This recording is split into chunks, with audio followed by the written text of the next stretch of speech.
Alright guys, this is an update about the camera my grandfather built. It was built in 1987, so it's 31, 32, 30 something years old. And his name is Bror Strid, brother fight, if you translate it. So he was a grumpy guy, grumpy brother. So let's get to it. So here is the piece in all of its glory, and this is, as many of you guessed, 4x5. It has some interesting, intricate loading mechanisms.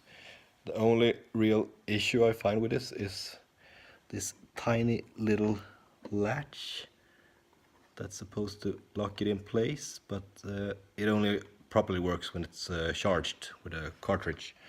Also, another beautiful tiny detail back here, and if you fold it out, get a look at the inside with the mirror. Need to polish that. And so this is the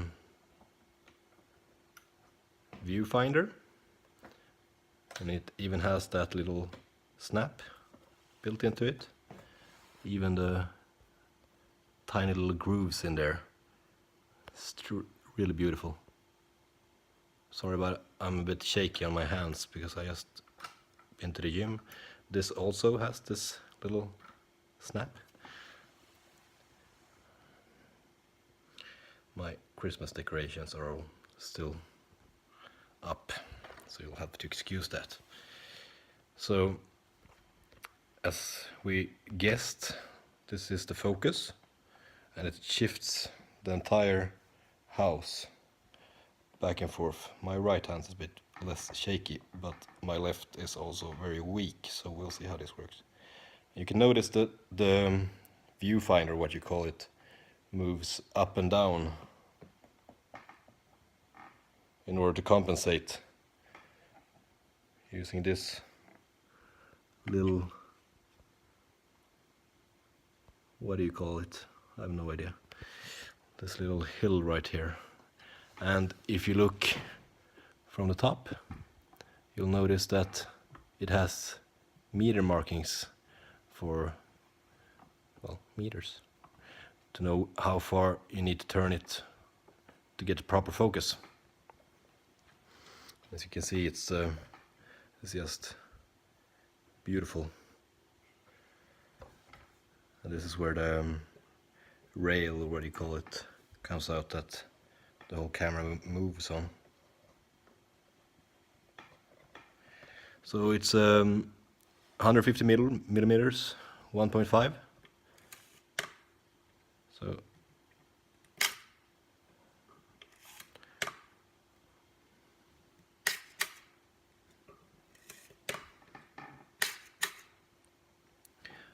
doesn't seem to be any issues with this.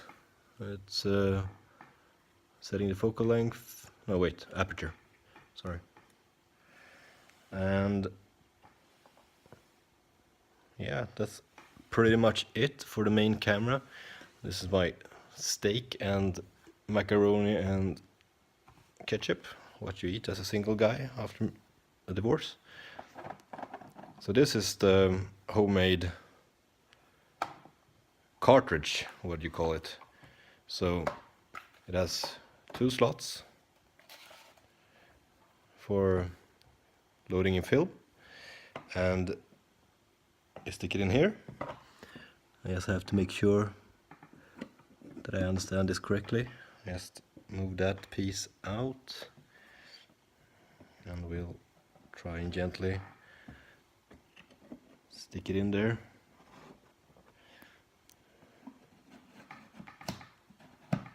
And both of these, not sure exactly how these work. I don't really want to turn them, but they have something to do with the setting of how tight this is. But this is quite snug actually. So once you're set up, this is my assumption. I don't know this camera very well, as you might tell.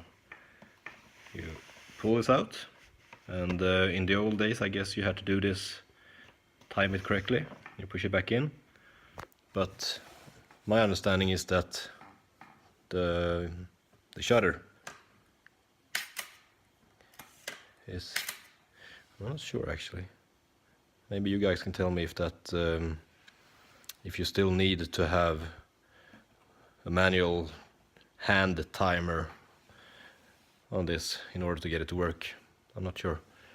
So yeah, this is it. Sadly, I didn't have time today to find the golf ball tripod. It had a golf ball for the tilting mechanics, well, tilting and what do you call it? I didn't find that piece today.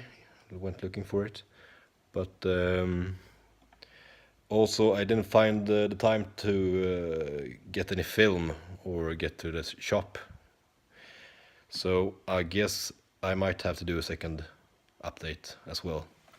But this is it for now. It's a beautiful piece of work, and I'm really glad you liked it. My grandpa would be happy reading all the fine comments you made. So yeah, this is it. Thank you. Bye bye.